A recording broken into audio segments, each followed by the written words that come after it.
Did you know if you try to speak to everyone, you usually end up connecting with no one? This is where defining your target audience comes in.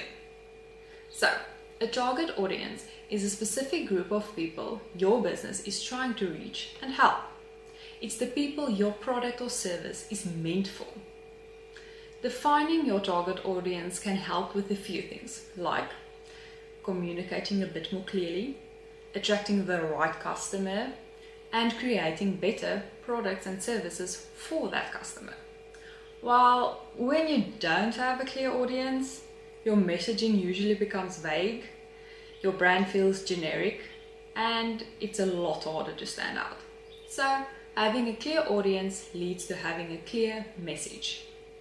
A simple way to define your target audience is by answering the following questions. Who do you want to help? And be specific.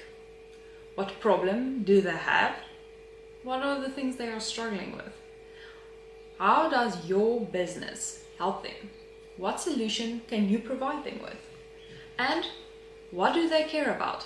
What matters to them when choosing a business like yours? Let's apply this to the bakery example.